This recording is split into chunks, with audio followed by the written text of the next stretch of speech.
colleagues have said, I just want to raise a couple of very, very important points, which is very important for us. One, Nigeria does not have an automobile policy, first. So in banning vehicles, you don't even have a policy to refer to. That is one. Two, people in government sometimes see businessmen as adversaries, not people they must promote. And I will tell you a short story to underscore what I've just said. When I became Director General of NTA in 1999, a lot of people forget that television in Nigeria was only 6 to 8 hours a day. From 1960 to 99, TV was only 6 to 8 hours a day. On my first day at work, I asked my colleagues, why is television 6 to 8 hours a day? They said it was impossible for NTA to transmit 24-hour television. I told them that was an impossibility. Within 7 days, I gave Nigeria 24-hour television by choice, because that was what I wanted. Now, what is happening here is a lack of imagination, creativity by those who serve government. These people who make these laws, who want to shut down airports, are not qualified for the job they are paid to do. It's as simple as that.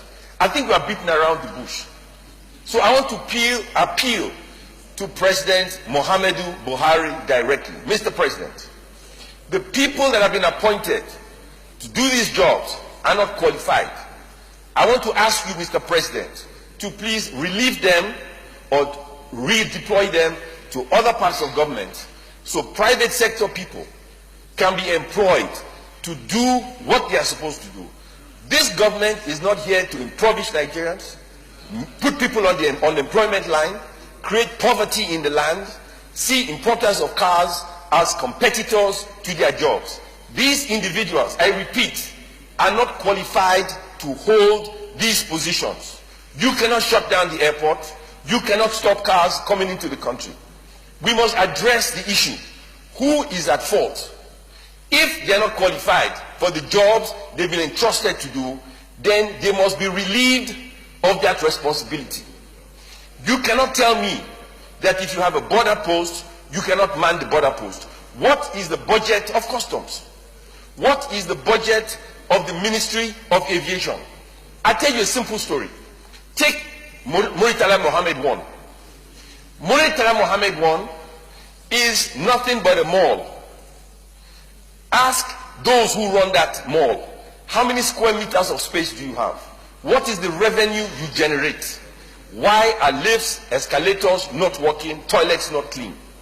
If we in the private sector can run our businesses with no money, have major indebtedness to the bank, and you are sitting there with revenue, unbelievable revenue, and you cannot run something as simple as a space, an air-conditioned space. That is all it is. Because the management of Muritala Mohammed do not pay customs, do not pay the police, do not pay for the services. The customs department pay for that service. The police pay for that service. They do not pay DSS or SSS. All they do is provide a service. Yet that place is an eyesore. We must privatize government. I have had the privilege of running a business, working for the executive, and now I make laws with my colleagues. The problem you have is a lot of the people in government are not qualified for the jobs they are doing. We must not beat around the bush. It is an atrocious policy.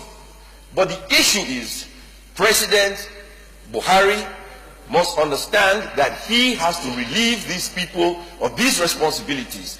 If he does not, Nigeria cannot make any progress. These people are not qualified in any disguise to run these agencies if they are going to come here and put millions and millions of people on the unemployment line.